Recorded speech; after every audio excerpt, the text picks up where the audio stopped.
نحمده ونستعينه ونؤمن به ونتوكل عليه ونعوذ بالله من شرور أنفسنا ومن سيئات أعمالنا. اللهم صل على محمد وعلى آل محمد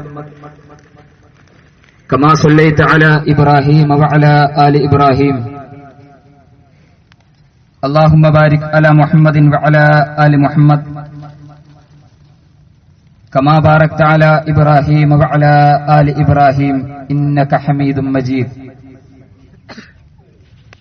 أما بعد فإن خير الحديث كتاب الله وخير الهدي هدي محمد صلى الله عليه وسلم وشر الأمور محدثاتها وكل محدثة بدعة وكل بدعة ضلالة وكل ضلالة في النار.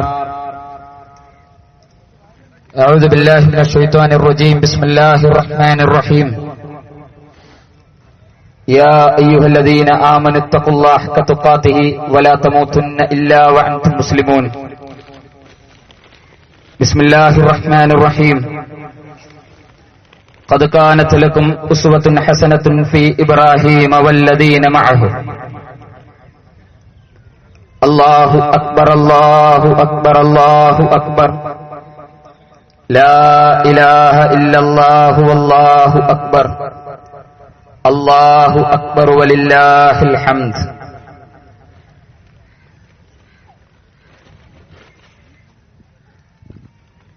ആത്മാ സമർപ്പണത്തിന്റെയും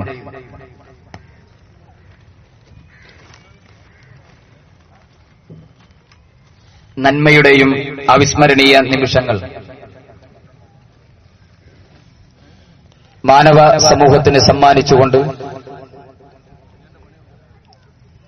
ഇബ്രാഹിം നബി അലൈഹി സ്വലാത്തു വസ്സലാമയുടെ ഓർമ്മകൾ മനസ്സുകളിലേക്ക് ഓടിയെത്തുന്ന ഒരു ബലിപെരുന്നാളിന്റെ സുദിനത്തിലാണ് ഈ ഈദ്ഗാഹിൽ നാം സംഗമിച്ചിരിക്കുന്നത്. അള്ളാഹു ഈ പുണ്യദിനത്തിലെ കർമ്മങ്ങൾ നമ്മളിൽ നിന്നും സ്വീകരിക്കുമാറാകട്ടെ. എല്ലാ സഹോദരങ്ങൾക്കും എന്റെ ഹൃദയം നിറഞ്ഞ ഈദാശംസകൾ. തഖബ്ബലല്ലാഹു മിന്നാ വമിൻകും. ലോകത്തെ ജനസംഖ്യ കണക്കുകൂട്ടിയാൽ അതിലേറ്റവും പ്രബലമായ ഒരു സ്ഥാനം മുസ്ലിം സമൂഹത്തിന് നമുക്ക് കാണാൻ കഴിയും. ലോകത്തുള്ള പണക്കാരുടെ ലിസ്റ്റ് എടുത്താൽ ആ ലിസ്റ്റിൽ ഏറ്റവും മുന്നിൽ മുസ്ലിം സമൂഹത്തിലെ പലരുടെയും പേരുകൾ നമുക്ക് വായിച്ചെടുക്കാൻ കഴിയും. ലോകത്തുള്ള ഒട്ടേറെ രാഷ്ട്രങ്ങൾ ഭരിച്ചുകൊണ്ടിരിക്കുന്നത് മുസ്ലിം ഭരണാധികാരികളാണ്. എന്നാൽ അതിന്റെ ഒരു മറുവശമായി പലപ്പോഴും നമ്മൾ പറയാറുള്ളത് മുസ്ലിങ്ങൾ വലിയ പീഡനത്തിലാണ്, പ്രയാസത്തിലാണ്, പ്രതിസന്ധിയിലാണ്, വിഷമത്തിലാണ്. എങ്ങനെയാണ് ഈ രണ്ട് കാര്യങ്ങളും ഒന്നിച്ചു വരിക? ഒരു ഭാഗത്ത് ജനസംഖ്യയിൽ വലിയ സ്ഥാനം മുസ്ലിം സമൂഹത്തിനുണ്ട് എന്ന് പറയുമ്പോൾ, സാമ്പത്തികമായി മുസ്ലിങ്ങൾ വലിയ സ്ഥാനത്ത് ഉന്നതിയിലാണ് എന്ന് പറയുമ്പോൾ, രാജ്യങ്ങൾ ഭരിക്കുന്ന ഭരണാധികാരികൾ പലരും മുസ്ലിങ്ങളാണ് എന്ന് പറയുമ്പോൾ, മറുഭാഗത്ത് മുസ്ലിങ്ങൾ പീഡിപ്പിക്കപ്പെട്ടുകൊണ്ടിരിക്കുന്നു, പ്രയാസപ്പെടുത്തപ്പെട്ടുകൊണ്ടിരിക്കുന്നു, പ്രതിസന്ധിയിലാണ് എന്ന ഒരു വിശദീകരണവും നമുക്ക് വായിച്ചെടുക്കാൻ കഴിയും. ആരാണ് യഥാർത്ഥത്തിൽ ഈ വൈരുദ്ധ്യങ്ങളുടെ ഉത്തരവാദികൾ? അതിന്റെ കാരണത്തെ പരതുമ്പോൾ ആ സമുദായം തന്നെയാണ് അതിന്റെ പ്രധാന ഉത്തരവാദികൾ എന്ന ബോധ്യം നമ്മുടെ മനസ്സുകളിലേക്ക് കടന്നുവരും. കാരണം വിശുദ്ധ ഖുർആൻ ഈ സമുദായത്തെക്കുറിച്ച് പറഞ്ഞത് അൻതുമുൽ അഅലൗന ഇൻ കുൻതും മുഅ്മിനീൻ, നിങ്ങൾ സത്യവിശ്വാസികളാണെങ്കിൽ ലോകത്തെ ഏറ്റവും ഉന്നതർ നിങ്ങൾ തന്നെയാണ്. ഇവിടെയാണ് പ്രവാചകൻ സല്ലല്ലാഹു അലൈഹി വസല്ലം പഠിപ്പിച്ച ഇബ്രാഹിം നബിയുടെ ചരിത്രം നമുക്ക് പാഠമാകുന്നത്. ഇഹപര ജീവിതത്തിന്റെ വിജയവും ഔന്നത്യവും എങ്ങനെ നേടാം എന്നതിന്റെ ഉദാഹരണമാണ് ഇബ്രാഹിം നബിയുടെയും കുടുംബത്തിന്റെയും ജീവിതം. ഖദ് കാനത് ലക്കും ഉസ്വത്തുൻ ഹസനത്തുൻ ഫീ ഇബ്രാഹിം. ഒട്ടേറെ പ്രവാളികളിൽ മിന്നിമറയുന്ന നായകന്മാരും റോൾ മോഡലുകളായിട്ടുള്ള ഒരു സമൂഹത്തിന്റെ മുന്നിൽ വിശുദ്ധ ഖുർആൻ പ്രഖ്യാപിക്കുന്നത് നിങ്ങളുടെ ജീവിതത്തിൽ നിങ്ങൾ ആരെയെങ്കിലും മാതൃകയാക്കി സ്വീകരിക്കാൻ ആഗ്രഹിക്കുന്നുണ്ട് എങ്കിൽ ഇബ്രാഹിം നബിയുടെയും കുടുംബത്തിന്റെയും ജീവിതത്തിലാണ് നിങ്ങൾക്ക് ഉദാത്തമായ മാതൃകയുള്ളത്. ഇബ്രാഹിം നബിയുടെ ജീവിത വിജയത്തിന്റെ നിദാനം അഗ്നികുണ്ഡങ്ങൾക്ക് പോലും കരിച്ചു കളയാനാവാത്ത അദ്ദേഹത്തിന്റെ ആദർശത്തിന്റെ കരുത്തായിരുന്നു. ജീവിതത്തിന്റെ എല്ലാം അള്ളാഹുവിനെ സമർപ്പിക്കുക വഴി മറ്റാർക്കും പങ്കുവെക്കാതിരിക്കുക എന്ന വിശ്വാസത്തിന്റെ നിദാനമായിരുന്നു ഇബ്രാഹിം നബിയുടെ ജീവിതത്തിന് വിജയം നൽകിയത് എന്ന് ഖുർആൻ. വാചകങ്ങൾക്കപ്പുറം ജീവിതം കൊണ്ട് അള്ളാഹുവിന്റെ മതത്തിന്റെ പൂർത്തീകരണം ലോകത്തിന് കാണിച്ചു കൊടുത്തു മഹാനായ ഇബ്രാഹിം നബി അലൈഹി സ്വലാത്തു വസ്സലാം. സാമാന്യ ബുദ്ധിക്ക് നിരക്കാത്ത സ്വന്തം ഉപ്പയുടെയും കുടുംബത്തിന്റെയും സമൂഹത്തിന്റെയും രാജ്യത്തിന്റെയും നിലപാടുകൾക്കെതിരെ വളരെ ശക്തമായ പോരാട്ടമാണ് ഇബ്രാഹിം നബി കാഴ്ചവെച്ചത്. പിതാവിനെയും ജനങ്ങളെയും രാജ്യത്തെയും ഭരണകൂടത്തെയും സത്യസന്ധമായ തന്റെ നിലപാടുകളിലേക്കാണ് ഇബ്രാഹിം നബി അലൈഹി സ്വലാത്തു വസ്സലാം ക്ഷണിച്ചത്. ശക്തമായ എതിർപ്പുകളാണ് ഇബ്രാഹിം നബിക്ക് നേരിടേണ്ടി വന്നത്.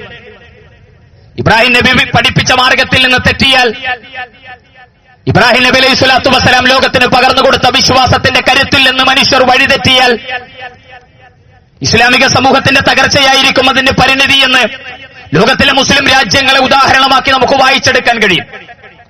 ശാസ്ത്ര സാങ്കേതിക വിദ്യകളുടെയും ഉന്നതമായ നിലപാടുകളുടെയും പൂർത്തീകരണമായി ഉയർന്നു കേട്ട സ്പെയിൻ എന്ന് പറയുന്ന മുസ്ലിം രാജ്യം 500 കൊല്ലങ്ങൾക്കിപ്പുറം തകർന്നടിഞ്ഞതിന്റെ ചരിത്രം വരുത്തുമ്പോൾ വിശ്വാസത്തിന്റെ ധാർമ്മികതയുടെയും വിശ്വാസത്തിന്റെയും വ്യതിയാനമായിരുന്നു അതിന്റെ കാരണമെന്ന് തിരിച്ചറിയാൻ ചരിത്ര വിദ്യാർത്ഥികൾക്കേറെ അന്വേഷിക്കേണ്ടതില്ല. ഇവിടെയാണ് ഇബ്രാഹിം നബിയുടെ കരുത്തും വിശുദ്ധ ഖുർആൻ പഠിപ്പിച്ച മൂല്യവും വിശ്വാസികളുടെ മനസ്സുകളിലേക്ക് ഈ സുദിനത്തിൽ കടന്നു വരേണ്ടത്. ഇബ്രാഹിം നബിയുടെ കരുത്ത് ഖുർആൻ പഠിപ്പിക്കുന്നത് നിങ്ങളുടെ ജീവിതത്തിൽ നിങ്ങൾക്കൊരു പ്രതിസന്ധി ബാധിച്ചാൽ ആ പ്രതിസന്ധികളിൽ നിന്ന് നിങ്ങളെ കരകയറ്റാൻ ലോകത്തൊരു ശക്തിക്കും കഴിയില്ല അള്ളാഹുവിനല്ലാതെ. അതുകൊണ്ട് തന്നെ ജീവിതത്തിൽ ബാധിക്കുന്ന ഖൈറും ശർറും അതിന്റെ ഉടമസ്ഥൻ അള്ളാഹുവാണ് എന്ന തിരിച്ചറിവാണ് മുസ്ലിം ഉമ്മത്തിന്റെ മനസ്സുകളിലേക്ക് ഒന്നാമതായി കടന്നു വരേണ്ടത്.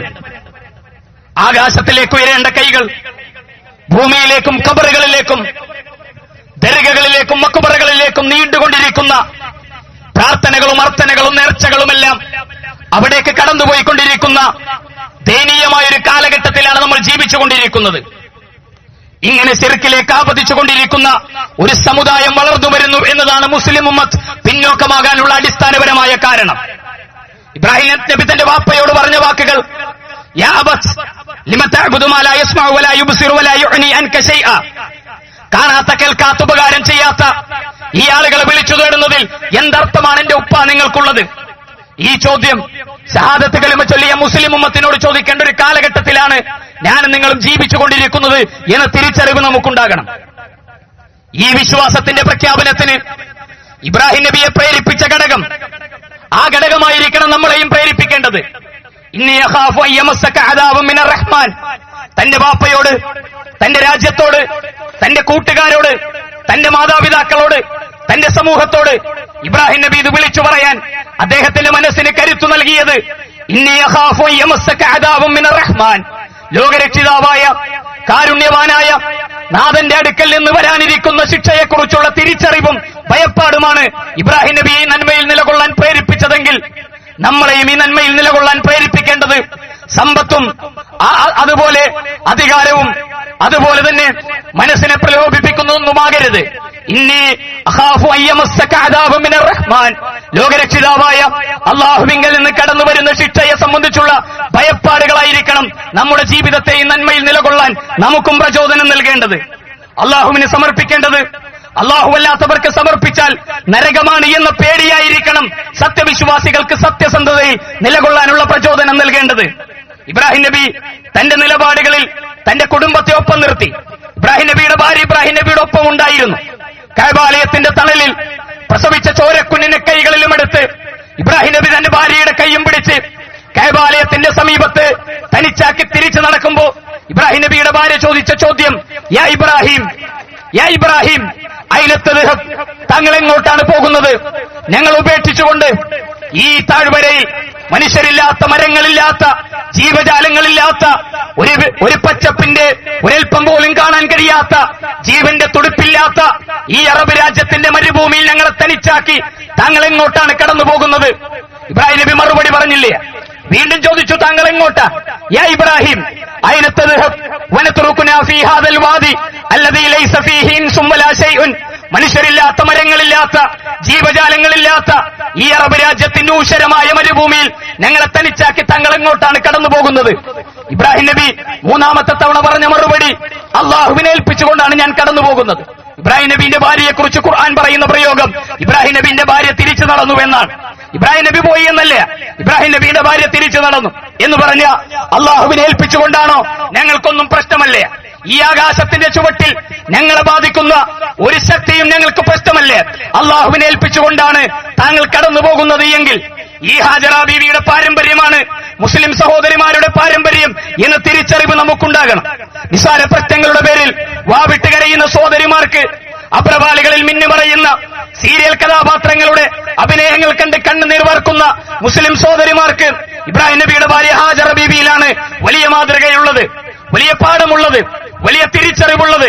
അങ്ങാടികളിൽ ശരീരത്തിന്റെ നിമ്നോന്നതികൾ വെളിവാക്കി അന്യപുരുഷന്മാരുടെ കഴുതക്കാമങ്കേറിയ മനുഷ്യർക്ക് കൊത്തിവലിക്കാൻ ശരീരത്തെ വെളിവാക്കി കടന്നുപോകുന്ന മുസ്ലിം സഹോദരിമാരുടെ പാരമ്പര്യം എന്ന് പറയുന്നത് ഈ ഹാജറ ബീവിയുടെ പാരമ്പര്യമാണ്. തിരിച്ചു പോകാൻ നമുക്ക് കഴിയുമോ? ഇബ്രാഹിം മില്ലത്തിന്റെ പൂർത്തീകരണമാണ് നമ്മളതിലൂടെ നേടിയെടുക്കുന്നത്. ആ തിരിച്ചറിവിലേക്ക് കടന്നു പോകാൻ നമുക്ക് കഴിയണം. ഇബ്രാഹിം നബിക്കൊപ്പമുണ്ടായ ഹാജറ ബീവിയെ പോലെ നമ്മളോടൊപ്പമുള്ള നമ്മുടെ ഭാര്യമാർ നമ്മുടെ വിശ്വാസത്തിന്റെ പൂർത്തീകരണവും നമ്മുടെ കരുത്തിന്റെ പൂർത്തീകരണവുമായി ലോകത്തിന്റെ മുന്നിൽ ഉയർത്തിപ്പിടിക്കാൻ ഈ ബലിപെരുന്നാളിന്റെ സുദിനങ്ങൾ നമുക്ക് തിരിച്ചറിവ് നൽകണം. ഇബ്രാഹിം നബിക്ക് ഭാര്യ മാത്രമല്ല, മക്കളും കൂട്ടിനുണ്ടായിരുന്നു. കഅബാലയം പുനർനിർമ്മിക്കുമ്പോൾ ഇബ്രാഹിം നബിയോടൊപ്പം ഇബ്രാഹിം നബിയുടെ കൂടെ കൈപിടിച്ച് ഇസ്മായിൽ എന്ന് പറയുന്ന പൊന്നുമോനുണ്ടായിരുന്നു.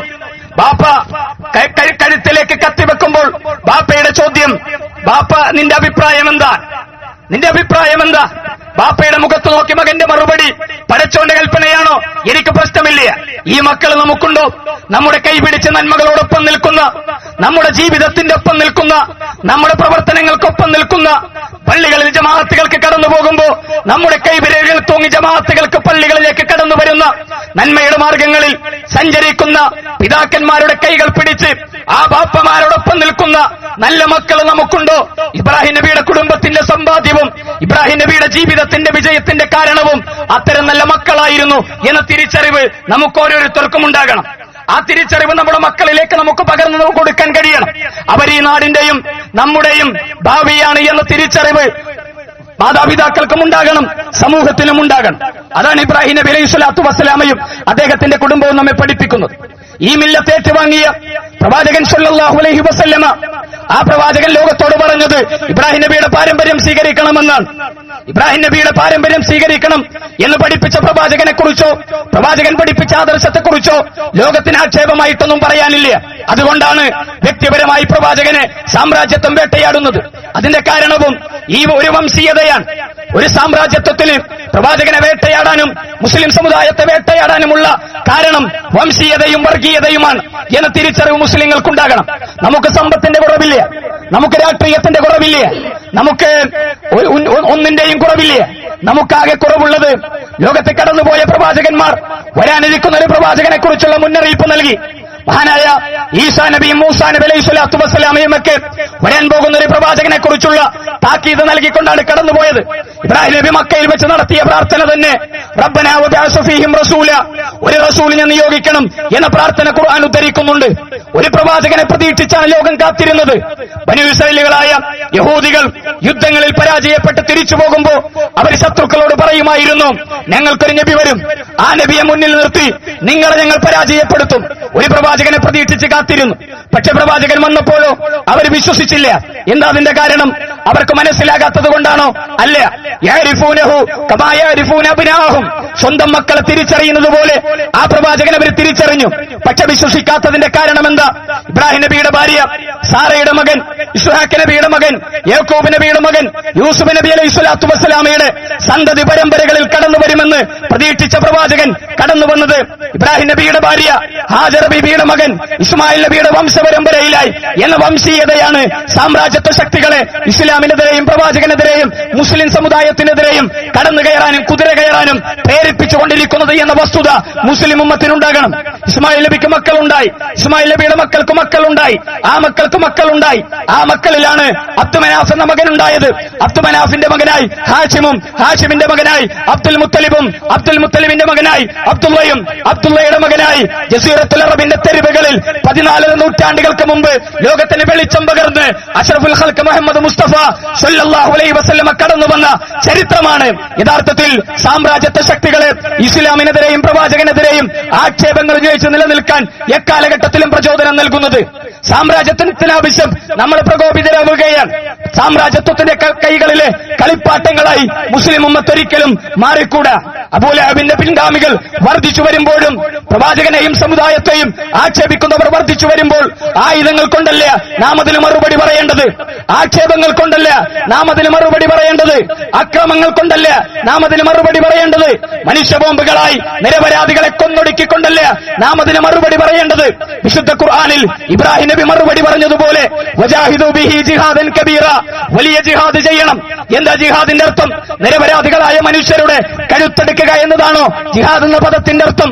ലോകത്തെ ഏറ്റവും അധികം തെറ്റിദ്ധരിപ്പിക്കപ്പെട്ട ഒരു പദമാണ് ജിഹാദ്. ജിഹാദ് തെറ്റിദ്ധരിപ്പിക്കപ്പെട്ടതുപോലെ ലോകത്തൊരു പദവും തെറ്റിദ്ധരിക്കപ്പെട്ടിട്ടില്ലേ? ജിഹാദ് എന്ന പദത്തിന്റെ അർത്ഥം നിരപരാധികൾക്കിടയിൽ മനുഷ്യ ബോംബുകളായി കടന്നു കയറി പൊട്ടിച്ചു തറുന്ന സംസ്കാരത്തെയാണ് ജിഹാദ് എന്ന് ആരെങ്കിലും മനസ്സിലാക്കിയിട്ടുണ്ടെങ്കിൽ അല്ല. വിശുദ്ധ ഖുർആൻ പഠിപ്പിക്കുന്ന ജിഹാദ്, വിശുദ്ധ ഖുർആൻ കൊണ്ട് നിങ്ങൾ മറുപടി പറയണം. ഇബ്രാഹിം നബി മറുപടി പറഞ്ഞതുപോലെ ഖുർആൻ കൊണ്ട് അമുസ്ലിങ്ങളുടെ കഴുത്ത് വെട്ടുകയാണോ? നിരപരാധികളെ കൊന്നൊടുക്കുകയാണോ? അല്ല. ഖുർആൻ അനുസരിച്ച് ജീവിക്കുന്ന, ലോകത്തിൽ വെളിച്ചം കാണിക്കുന്ന, ലോകത്തിന് തണല് നൽകുന്ന ഒരു നല്ല സമുദായമായി ജ്വലിച്ചു നിൽക്കാൻ നമുക്ക് സാധിക്കണം. നമുക്കിടയിലേക്ക് കടന്നു വരാൻ കയറാൻ ശ്രമിക്കുന്ന ചിത്രശക്തികളെ നാം തിരിച്ചറിയണം. നമ്മുടെ ചെറുപ്പക്കാരുടെ മനസ്സുകളെ സ്വാധീനിക്കാൻ ശ്രമിച്ചുകൊണ്ടിരിക്കുന്ന അപക്വമായ നിലപാടുകളെ തൂത്തെറിയാൻ നമുക്ക് സാധിക്കണം. ഇബ്രാഹിം നബിയുടെ കരുത്തുകൊണ്ടും ഇബ്രാഹിം നബിയുടെ വിശുദ്ധി കൊണ്ടും നമുക്ക് സാധിക്കണം. അക്രമിയായ, വിഗ്രഹാരാധകനായ, അവിശ്വാസിയായ തന്റെ പിതാവ് വീട്ടിൽ നിന്ന് ആട്ടിയിറക്കി കല്ലെറിഞ്ഞു കൊല്ലുമെന്ന് പറയുമ്പോഴാണ് ഇബ്രാഹിം നബി തന്റെ വീട്ടിൽ നിന്ന് പുറത്തേക്ക് ഇറങ്ങിയത്. എന്നാൽ സ്വന്തം മാതാപിതാക്കളെ വിട്ട്, സ്വന്തം മക്കളെ വിട്ട്, കൂടപ്പിറപ്പുകളെ വിട്ട്, ഒരു സമുദായത്തെ വിട്ട് മരുഭൂമികളിലേക്ക് സ്വർഗം അന്വേഷിച്ചു പോകുന്ന അപക്വമായ നിലപാടുകൾ മുസ്ലിം ഉമ്മത്തിന്റെ നിലപാടുകളല്ല എന്ന് വിളിച്ചു പറയാൻ ഈ സന്ദർഭം നാം വിനിയോഗിക്കേണ്ടതുണ്ട്. തീവ്രവാദ പ്രവർത്തനങ്ങൾ അതൊരു മതത്തിന്റെ പേരിൽ ആരും ആക്ഷേപിക്കാൻ പാടില്ല. തീവ്രവാദത്തിന് ജാതിയും മതവുമില്ല എന്ന് തിരിച്ചറിവ് നമുക്കുണ്ടാകണം. ഇബ്രാഹിം നബിയുടെ ജീവിതത്തിന്റെ പൂർണ്ണത അദ്ദേഹത്തിന്റെ വിശ്വാസത്തിന്റെ കരുത്തും മനസ്സിന്റെ നിർഭയത്വവുമാണ്. ജനിച്ചു വളർന്ന നാടിനോട് ഇബ്രാഹിം നബിയുടെ കൂറ്, ജനിച്ചു വളർന്ന മണ്ണിനോട് പ്രവാചകൻ സല്ലല്ലാഹു അലൈഹി വസല്ലമയുടെ കൂറ്, ഇബ്രാഹിം നബിയുടെ പ്രാർത്ഥന തന്നെ റബ്ബി ജഅൽ ഹാദൽ ബലദ ആമിന, നിർഭയത്വമുള്ള ഒരു നാടാക്കി എന്റെ നാടിനെ മാറ്റണം. ആരുടെ പ്രാർത്ഥനയാ? ഒരു പ്രവാചകന്റെ പ്രാർത്ഥന. ഇബ്രാഹിം നബിയുടെ പ്രാർത്ഥന പ്രവാചകന്റെ പ്രാർത്ഥനയും മറ്റൊന്നായിരുന്നില്ല. ജനിച്ചു വളർന്ന മണ്ണിനോട് കൂറ് കാണിക്കാൻ ബാധ്യത ആരുടെയെങ്കിലും പേടിപ്പെടുത്തലുകൾ കൊണ്ടല്ല മുസ്ലിം ഉമ്മത്തിന് ബാധ്യതയുള്ളത്. മറിച്ച് ഞങ്ങൾ ജനിച്ചു വളർന്ന, ഞങ്ങൾ ശ്വസിച്ചു വളർന്ന, ഞങ്ങൾ കളിച്ചു വളർന്ന ഞങ്ങളുടെ ഈ മണ്ണ്, ഈ രാജ്യത്തിന്റെ മണ്ണിനോട് കൂറ് കാണിക്കേണ്ട ബാധ്യത ഞങ്ങളുടെ മതത്തിന്റെ ബാധ്യതയാണ്. ഞങ്ങളുടെ മതം ഞങ്ങളെ പഠിപ്പിച്ച വിശ്വാസത്തിന്റെ ബാധ്യത കൊണ്ടാണ്. 14 നൂറ്റാണ്ടുകളായി സ്വാതന്ത്ര്യം കിട്ടിയതിനു ശേഷമല്ല ഈ കൂടിയിരിക്കുന്നവർ മുഴുവൻ മുസ്ലിങ്ങളാണ്. നമ്മുടെ മാതാപിതാക്കൾ മുസ്ലിങ്ങളാണ്, നമ്മുടെ തലമുറകൾ മുസ്ലിങ്ങളാണ്, നമുക്കോർമ്മയുള്ള തലമുറകൾ മുഴുവൻ മുസ്ലിങ്ങളാണ്. മുസ്ലിങ്ങളായി ഈ രാജ്യത്ത് ജനിക്കാനും ഈ രാജ്യത്ത് വളരാനും അവകാശവും അർഹതയും കിട്ടിയത് സ്വാതന്ത്ര്യം കിട്ടിയതിനു ശേഷമല്ല. 14 നൂറ്റാണ്ടുകളായി പ്രവാചകന്റെ കാലഘട്ടത്തിൽ ഈ രാജ്യത്തിന്റെ മണ്ണിലേക്ക് ഇസ്ലാം കടന്നു വന്നിട്ടുണ്ട്. വൈദേശികമായി കടന്നു വന്ന മതങ്ങളെ കൈകൾ നീട്ടി സ്വീകരിച്ച് സംരക്ഷിച്ചു വന്ന രാജ്യം. എന്റെ മതത്തെ ഈ രാജ്യം കൊന്നുതള്ളിയില്ല, കടലിലേക്ക് വലിച്ചെറിഞ്ഞില്ല, അറബിക്കടലിൽ ചവിട്ടിത്താഴ്ത്തിയില്ല, ചവറ്റുകൊട്ടകളിലേക്ക് വലിച്ചെറിഞ്ഞില്ല. എന്റെ രാജ്യത്തെ, എന്റെ മതത്തെ ഈ രാജ്യം സംരക്ഷിച്ചു. എന്റെ നിലപാടുകളെ ഈ രാജ്യം സംരക്ഷിച്ചു. എനിക്ക് മുസ്ലിമായി ജീവിക്കാൻ, എന്റെ വാപ്പയ്ക്ക് മുസ്ലിമായി ജീവിക്കാൻ, എന്റെ തലമുറകൾക്ക് മുസ്ലിമായി ജീവിക്കാൻ, മുസ്ലിമായി വളരാൻ ഈ രാജ്യം അവകാശം നൽകി. അതിനേക്കാളും വലിയ കടപ്പാട് ഈ രാജ്യത്തോട് മുസ്ലിമിന് കാണിക്കാൻ ആരുടെയും സർട്ടിഫിക്കറ്റുകൾ ആവശ്യമില്ല. രാജ്യത്തിന്റെ സ്വാതന്ത്ര്യത്തിന് വേണ്ടി പൊരുതിയ അബുൽ കലാം ആസാദിന്റെയും മുഹമ്മദ് അബ്ദുറഹ്മാൻ സാഹിബിന്റെയും ഈ മൊയ്തു മൗലവിയുടെയും വക്കം അബ്ദുൽ ഖാദർ മൗലവിയുടെയും KM സീതി സാഹിബിന്റെയും ഒക്കെ പാരമ്പര്യമാണ്, ചരിത്ര പാരമ്പര്യമാണ് ഈ രാജ്യത്തെ മുസ്ലിം ഉമ്മത്തിന്റെ പാരമ്പര്യം. അബൂബക്കർ ബാഗ്ദാദിയുടെയും അൽ ഖ്വയ്ദയുടെയും താലിബാന്റെയും ISISന്റെയും അതുപോലെ തന്നെ ബില്ലാദിന്മാരുടെയും പാരമ്പര്യം ഈ രാജ്യത്തെ മുസ്ലിം ഉമ്മത്തിന്റെ പാരമ്പര്യമല്ല. രാജ്യത്തിന്റെ മുസ്ലിം സമുദായത്തിന്റെ മനസ്സിലും രാജ്യത്തിന്റെ മനസ്സിലും ഒരിക്കലും അത്തരം ആളുകൾക്ക് സ്ഥാനമില്ല എന്ന് വിളിച്ചു പറയാൻ ഈ ബലിപെരുന്നാളിന്റെ സുദിനം നാം വിനിയോഗിക്കേണ്ടതുണ്ട്. നമുക്കുറക്കെ പറയാൻ കഴിയണം, ഹസ്ബി അല്ലാഹ്, ഞങ്ങൾക്കല്ല മതി, വനിഅമൽ വക്കീൽ, പരമേൽപ്പിക്കാൻ ആ റബ്ബിനേക്കാളും ഉത്തമനായ ഒരു ശക്തിയും ലോകത്തില്ല എന്ന് പറയാൻ നമുക്ക് കഴിയണം. അലറി വിളിക്കുന്ന തിരമാലകളുടെ മുന്നിലും ഗളച്ഛേദം നടത്താൻ കടന്നു വന്ന ഫറോവ ചക്രവർത്തിയുടെ മുന്നിലും ലോകത്തുനിന്ന് വിളിച്ചു, ലോകത്തിന്റെ മുന്നിൽ തലയുയർത്ത് വിളിച്ചു പറഞ്ഞ മൂസാ നബിയുടെ പ്രഖ്യാപനമാണ് ബലിപെരുന്നാളിന്റെ ദിനം ലോകത്തുള്ള മുസ്ലിം ഉമ്മത്തിന് ലോകത്തിന്റെ മുന്നിൽ പ്രഖ്യാപിക്കാനുള്ളത്. ഇന്ന മഅഇ റബ്ബി സയഹ്ദീൻ, ഞങ്ങൾക്ക് ഞങ്ങളുടെ അല്ലാഹ് മതി, പരമേൽപ്പിക്കാൻ, ഞങ്ങളെ സഹായിക്കാൻ, ഞങ്ങളെ സംരക്ഷിക്കാൻ ഞങ്ങളുടെ റബ്ബുണ്ട് എന്ന പ്രഖ്യാപനം നമുക്കും പറയാൻ കഴിയണം. അറബിക്കടലിന്റെ അലറി വിളിക്കുന്ന തിരമാലകളുടെ മുന്നിലും നമ്മളെ തകർക്കാൻ കടന്നു വരുന്ന സകല ഫാസിസ്റ്റുകളുടെ മുന്നിലും നമുക്കും പറയാൻ കഴിയണം, ഇന്ന മഅഇ റബ്ബി സയഹ്ദീൻ, ഞങ്ങൾക്കല്ല മതി, ഞങ്ങളെ വഴി കാണിക്കാൻ, ഞങ്ങളെ സംരക്ഷിക്കാൻ, ഞങ്ങളെ നന്മയിലേക്ക് നയിക്കാൻ ആ നാഥന്റെ കരുത്ത് മാത്രം മതി എന്ന് പറയാൻ കഴിയുന്ന വിശ്വാസികളായി നമുക്ക് മാറാൻ സാധിക്കേണ്ടതുണ്ട്. എങ്കിൽ നിർഭയത്വമുള്ള ഒരു സമൂഹമായി നമുക്ക് മാറാൻ കഴിയും. സമാധാനമാണ് മതം ആഗ്രഹിക്കുന്നത്, മതമൊരിക്കലും അസമാധാനം ആഗ്രഹിക്കുന്നില്ല, അസമാധാനം ഒരിക്കലും പഠിപ്പിക്കുന്നില്ല. പേരിൽ തന്നെ സമാധാനമുണ്ട് എന്ന് പഠിപ്പിച്ച മതം, കണ്ടുമുട്ടുമ്പോൾ സമാധാനത്തിന് വേണ്ടി പ്രാർത്ഥിക്കണമെന്ന് പഠിപ്പിച്ച മതം, നിർഭയത്വമുള്ള രാജ്യത്തിന് വേണ്ടി പ്രാർത്ഥിക്കണമെന്ന് പഠിപ്പിച്ച ഒരു മതം, വർഗീയ ധ്രുവീകരണത്തിന് ശ്രമിക്കുന്നവരെ നാം ഒറ്റപ്പെടുത്തണം. ആ ധ്രുവീകരണം രാജ്യത്തെയും സംസ്കാരത്തെയും ദുർബലപ്പെടുത്തും എന്ന തിരിച്ചറിവ് നമുക്കുണ്ടാകണം. ഈ ബലിപെരുന്നാൾ നമസ്കാരം കഴിഞ്ഞ് ആഘോഷ തിമിർപ്പുകളിലേക്കല്ല നാം കടന്നു പോകേണ്ടത്, മറിച്ച് രോഗികളായ മാതാപിതാക്കൾ, രോഗികളായ അയൽവാസികൾ, സഹോദരങ്ങൾ, പ്രയാസപ്പെടുന്നവർ, അവരെ സന്ദർശിക്കാൻ നാം സമയം കണ്ടെത്തണം. അയൽവാസികളെ സന്ദർശിക്കാൻ, അവരോട് സ്നേഹബന്ധം പുതുക്കാൻ നമുക്ക് കഴിയണം. മാതാപിതാക്കളെ ആദരിക്കാനും അവരെ ബഹുമാനിക്കാനും നമുക്ക് സാധിക്കണം. എല്ലാ പ്രയാസങ്ങളെയും, എല്ലാ പ്രതിസന്ധികളെയും, എല്ലാ കറകളെയും മനസ്സിൽ നിന്ന് മാറ്റിവെച്ച് ചുണ്ടുകൾ കൊണ്ട് ചിരിക്കുന്നത് പോലെ നമ്മുടെ മനസ്സുകൾ കൊണ്ട് നമുക്ക് ചിരിക്കാൻ കഴിയുമോ? ആകാശത്തോളം ഉയരാൻ നമുക്ക് സാധിക്കും. നമ്മുടെ കൈകൾ പരസ്പരം മുസാഫഹത്ത് ചെയ്യുന്നത് പോലെ, പരസ്പരം കൈ കൊടുക്കുന്നത് പോലെ നിങ്ങളുടെ മനസ്സുകൾ കൊണ്ട് നിങ്ങൾക്കൊന്ന് കെട്ടിപ്പിടിക്കാൻ കഴിയുമോ? നിങ്ങൾക്കിടയിലെ ചിത്രതകളും നിങ്ങൾക്കിടയിലെ അസൂയയും നിങ്ങൾക്കിടയിലെ പകയും തകർന്ന് തരിപ്പണമാകുന്നത് ലോകത്തിന്റെ മുന്നിൽ നമുക്ക് കാണിച്ചു കൊടുക്കാൻ കഴിയും. അത് ലോകത്തിന് കാണിച്ചു കൊടുക്കുന്ന മാതൃകായോഗ്യമായ ഒരു സമൂഹമായി നാം മാറണം. സ്നേഹബന്ധങ്ങൾ പുതുക്കണം. തെറ്റിപ്പിരിഞ്ഞ ആളുകൾക്ക് സ്നേഹബന്ധങ്ങൾ പുതുക്കാൻ ഒരവസരമാണ്. മരിച്ചുപോയവരെ സന്ദർശിക്കണം. മാതാപിതാക്കൾ, മരണപ്പെട്ടുപോയ മാതാപിതാക്കളുടെ കബറിടങ്ങൾ നമ്മൾ സന്ദർശിക്കണം, അവർക്ക് വേണ്ടി പ്രാർത്ഥിക്കണം. അതുപോലെ തന്നെ ബലികർമ്മത്തിന്റെ കാര്യവും എല്ലാവരും ശ്രദ്ധിക്കണം. അതിലും സജീവമായി നമ്മൾ പങ്കാളികളാകണം. അത്തരത്തിലുള്ള എല്ലാ നന്മകളും ജീവിതത്തിന്റെ ഭാഗമാക്കി സ്വീകരിക്കുന്ന നല്ല വിശ്വാസികളിൽ അള്ളാഹു നമ്മെ ഉൾപ്പെടുത്തി അനുഗ്രഹിക്കുമാറാകട്ടെ. രോഗികളായ നമ്മുടെ മാതാപിതാക്കൾ, പണ്ഡിതന്മാർ, വ്യത്യസ്തരായ ആളുകൾ, നമ്മുടെ കേരള നേതൃത്വത്തിൽ മുജാഹിദിന്റെ സംസ്ഥാന വൈസ് പ്രസിഡന്റും കൊല്ലം ജില്ലാ പ്രസിഡന്റുമായ ഡോക്ടർ മൻസൂർ സാഹിബ് കുറച്ച് പ്രയാസത്തിൽ ആശുപത്രിയിലാണ്. ആത്മാർത്ഥമായി നമ്മളെല്ലാവരും അത്തരത്തിലുള്ള നമ്മെ നയിക്കുന്ന നമ്മുടെ നേതാക്കന്മാർക്ക്, നമ്മുടെ മാതാപിതാക്കൾക്ക്, നമ്മുടെ പണ്ഡിതന്മാർക്ക് എല്ലാവർക്കും വേണ്ടി ആത്മാർത്ഥമായി നമ്മൾ പ്രാർത്ഥിക്കണം. അള്ളാഹുവിന്റെ രോഗങ്ങൾ ശിഫയാക്കി കൊടുക്കുമാറാകട്ടെ. അതുപോലെ തന്നെ ഈദ്ഗാഹുകളിൽ സംഗമിക്കുന്ന ആളുകൾക്കുള്ള സ്വതക്ക, അത് പ്രവാചകൻ പ്രത്യേകമായി പറഞ്ഞതാണ്. ആ സ്വതക്ക നമ്മുടെ നമസ്കാരത്തിന്റെ ഭാഗമാണ്, നമ്മുടെ ഈദിന്റെ ഭാഗമാണ്, നമ്മുടെ ആഘോഷത്തിന്റെ ഭാഗമാണ്. ആ സ്വതക്കയുടെ കാര്യം എല്ലാവരും പ്രത്യേകം ശ്രദ്ധിക്കണം. അള്ളാഹു നമ്മെ അനുഗ്രഹിക്കുമാറാകട്ടെ. ജീവിതത്തിന്റെ സർവ്വ പ്രയാസങ്ങളിലും അള്ളാഹു നമുക്ക് കരുത്തും തൗഫീഖും പ്രദാനം ചെയ്യുമാറാകട്ടെ. അള്ളാഹുവെ, ഞങ്ങളിൽ നിന്ന് മരണപ്പെട്ടു പോയ ഞങ്ങളുടെ മാതാപിതാക്കൾ, സഹോദരങ്ങൾ, ബന്ധുമിത്രാദികൾ എല്ലാവരുടെയും ഖബർ ജീവിതം നീ വിശാലമാക്കി കൊടുക്കണം റഹ്മാനെ. ഞങ്ങളെയും അവരെയും നിന്റെ ജന്നാത്തുൽ ഫിർദൗസിൽ നീ ഒരുമിച്ച് ചേർത്തനുഗ്രഹിക്കണം റഹ്മാനെ. അല്ലാഹുവേ സിറാത്തുൽ മുസ്തഖീമായ മാർഗത്തിലൂടെ ഞങ്ങളെ നീ വഴി നടത്തണം റഹ്മാനെ. നീ അനുഗ്രഹിച്ചവരുടെയും നീ സ്നേഹിച്ചവരുടെയും മാർഗത്തിൽ ഞങ്ങളെ നീ ഉൾപ്പെടുത്തണം റഹ്മാനെ. നീ കോപിച്ചവരുടെയും നീ ശപിച്ചവരുടെയും മാർഗത്തിൽ ഒരിക്കലും ഞങ്ങളെ നീ ഉൾപ്പെടുത്തരുത് റഹ്മാനെ. ഞങ്ങൾക്കിടയിലെ പകയും വിദ്വേഷവും നീ എടുത്തു കളയണം റഹ്മാനെ. സ്നേഹവും ഐക്യവും ഞങ്ങൾക്ക് നീ പ്രദാനം ചെയ്യണം റഹ്മാനെ. എല്ലാവരെയും സ്നേഹിക്കുവാനും എല്ലാവരോടും നന്മ ചെയ്യാനും എല്ലാവർക്കും നന്മ ചെയ്യാനുമുള്ള തൗഫീക്ക് ഞങ്ങൾക്ക് നീ പ്രദാനം ചെയ്യണം റഹ്മാനെ.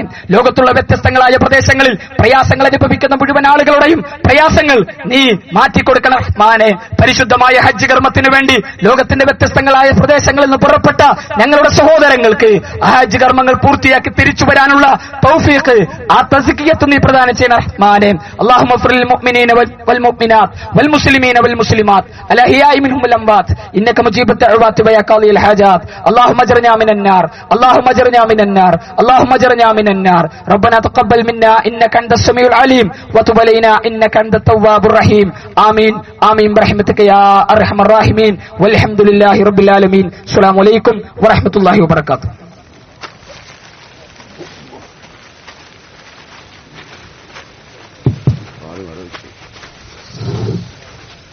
കുട്ടികളെ പ്രത്യേകിച്ച് ശ്രദ്ധിച്ചോളണം. അതുപോലെ തന്നെ താക്കോൽ